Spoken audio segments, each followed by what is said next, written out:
பால் விவசாயிகள் மிக கடுமையாக சுரண்டப்படுகிறார்கள். இங்க எப்படி எஃப்சிஆர் அங்க ஃபேட் எஸ்என்எஃப். இங்க எப்படி தரமான தீவனம் முடியும், அங்க தரமான தீவனம் கிடையாது. இங்க எப்படி அனைத்து உலகம் சுண்டல் நடக்குது அதே போல அங்கேயும் நடந்து கொண்டிருக்கிறது. ஆனாலும் பால் உற்பத்தியில இந்தியா முதலிடத்தில் இருக்கிறது. காரணம் என்ன? 3 பேட்ச் 4 பேட்ச் இருக்கே கம்பெனியால முடியல. ஆனாலும் பண்ணை அதிகரிச்சிட்டு இருக்கிற காரணம் என்ன? நம்ம அரசாங்க அதிகாரிகளுக்கு அரசாங்கம் நல்லா தெரியும். விவசாயிகளுக்கு மானியத்தின்னு ஒன்று ஆரம்பிச்சுட்டா அது விவசாயிகளுக்கு வந்து மிக எளிமையா போயிடும். உடனே பேங்குக்கு வருவாங்க, சொத்து அடமானம் வைப்பாங்க, கடனை வாங்குவாங்க. அது 20% மானியம் 30% மானியம் கேட்க மாட்டாங்க. பேங்க் மேனேஜர் சொன்னா போதும் உடனடியாக விவசாயிகள் வந்துருவாங்க, உற்பத்தியை கொடுத்துருவாங்க, சமூகம் நல்லா இருக்கும். இதைத்தான் அரசாங்கம் செய்கிறது, அதிகாரிகள் திட்டமிடுகிறார்கள். எதுக்கு விவசாயத்துக்கு மானிய திட்டம் சொல்றாங்க? கோழி வளர்க்கறதுக்கு பயிற்சி, கறிக்கோழி பண்ண போடுறதுக்கு மானியம், அது பெரிய பண்ண போட்டா பெரிய மானியம்.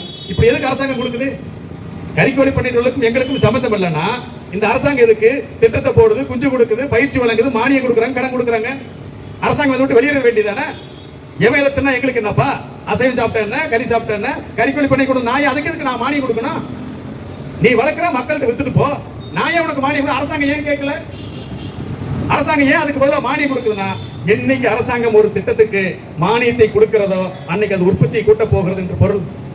அந்த உற்பத்தியை கூட்டி நம்மை தெருவில் நிறுத்த போகிறது என்கிறது பொருள்.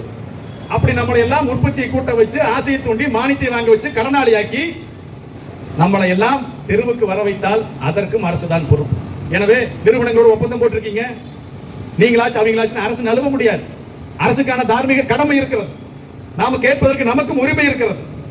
சமீபங்களோட பாத்தீங்கன்னா நாங்க மட்டனுக்கு விலை நிர்ணயம் பண்ண போறோம் தமிழ்நாடு அரசாங்கம் இதை அறிவிச்சது. மட்டனுக்கு விலை நிர்ணயம் பண்ண போறோம் தமிழ்நாடு அரசாங்கம் அறிவிப்பு செஞ்சது. நாம என்ன கேட்டுட்டு இருக்கிறோம்?